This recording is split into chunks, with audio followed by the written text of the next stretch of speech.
ഞാൻ നസീമ അലി, മലപ്പുറം പുത്തനത്താണിയിൽ നിന്നാണ് ഞാൻ ഈ കൈരളി ടി വിയിലെ പായസറാണിയിലേക്ക് മത്സരിക്കാൻ വന്നിട്ടുള്ളത്.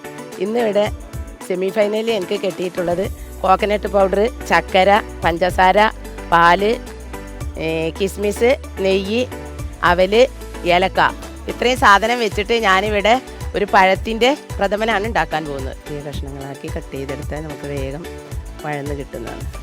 അപ്പോൾ ഞാൻ ഇതിലേക്കുള്ള ശർക്കരപ്പാനി തയ്യാറാക്കാൻ ഒരു പാന് വെക്കുന്നുണ്ട്. അതിലേക്ക് ആവശ്യമായ വെള്ളം ഒഴിച്ചു. നന്നായി തിളച്ച് വരുന്നുണ്ട്, ആയി വരുന്നുണ്ട്. ഒന്നുകൂടി ഈ വലിയ കട്ടകളൊക്കെ ഒന്ന് മെൽറ്റായി വരുന്നത് വരെ നമുക്ക് ചെറുതായി ഇങ്ങനെ ഇളക്കി കൊടുക്കുക.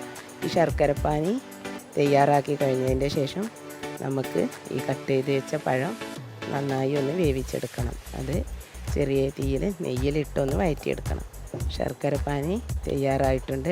ഇത് മാറ്റി വെക്കണം. 2 ടീസ്പൂൺ നെയ്യ് ഒഴിച്ച് കൊടുക്കുന്നുണ്ട്. അപ്പോൾ നമ്മൾ ചെറുതായി കട്ട് ചെയ്ത പഴം നന്നായി വഴറ്റിയെടുക്കുക.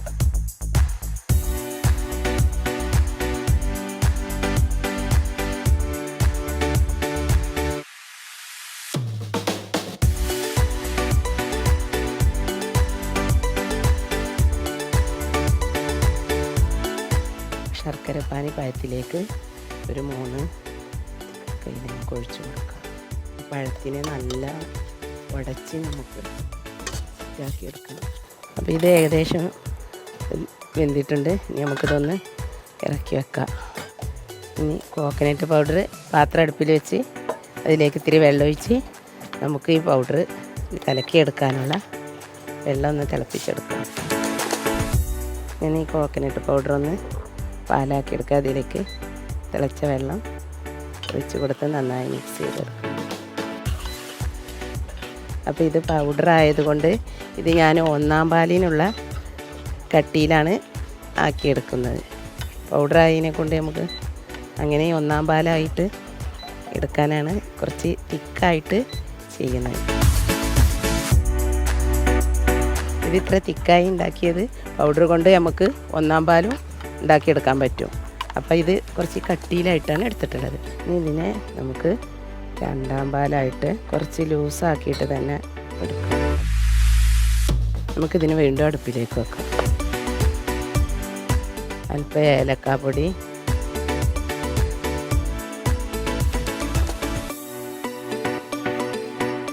ഇതിലേക്ക് 2-ാം പാല്,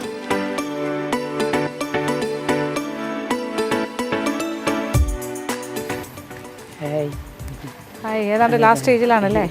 കഴിഞ്ഞും കൊണ്ടിരിക്കുകയാണ്. ലാസ്റ്റ് സ്റ്റേജ് ആയിട്ടുണ്ട്. ഞാനൊരു ഈസിയുള്ള പായസമാണ്. ഞാനൊരു കൃഷി പ്രഥമൻ. കൃഷി എന്നിട്ടത് ഞാൻ ലാസ്റ്റ് അവിലൊന്ന് ഇങ്ങനെ നെയ്യിൽ ഇട്ട് വറുത്തു. അതിൽ കുറച്ച് തേങ്ങാപ്പൊടി ഒന്ന് ചേർത്ത് മിക്സ് ചെയ്ത് അപ്പോൾ കടിക്കുമ്പോൾ പിന്നെ പഴം നമ്മൾ നല്ലോണം നൈസായി ചെയ്തിട്ടില്ല, ഒന്ന് കടിക്കാനായിട്ട് ഇങ്ങനെ കിടക്കും. തേങ്ങാപ്പാൽ മാത്രം, ശർക്കര പഞ്ചസാര യൂസ്. അതെ, ചെറിയ ക്രഷി. അപ്പോൾ ഒന്ന് അതിലാ ക്രഷി ഇങ്ങനെ വരുമ്പോൾ ഇതും കൂടി കടിക്കുമ്പോൾ ഒരു വ്യത്യാസം.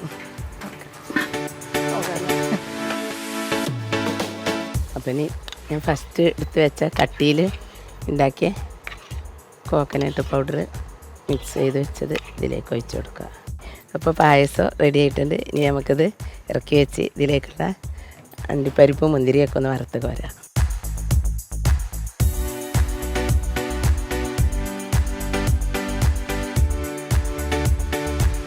അപ്പോൾ ഈ പായസത്തിലേക്ക് ഞാൻ എൻ്റെ വെറൈറ്റി ആയിട്ട് ഒരു അവിലൊന്ന് ചെറിയ സോട്ട് ചെയ്ത് കുറച്ച് ബട്ടറിൽ, അപ്പോൾ ഈ പായസത്തേക്ക് ഞാൻ കുറച്ച് അവിലെടുത്തിട്ട് ഒന്ന് നെയ്യിൽ ചെറുതായിട്ട് സോട്ട് ചെയ്തിട്ട് ഇടുന്നുണ്ട്. ഈ അവിലെപ്പോഴും ഇങ്ങനെ വറുത്തെടുക്കുമ്പോൾ ചെറിയ തീയിലിട്ട് എടുക്കണം.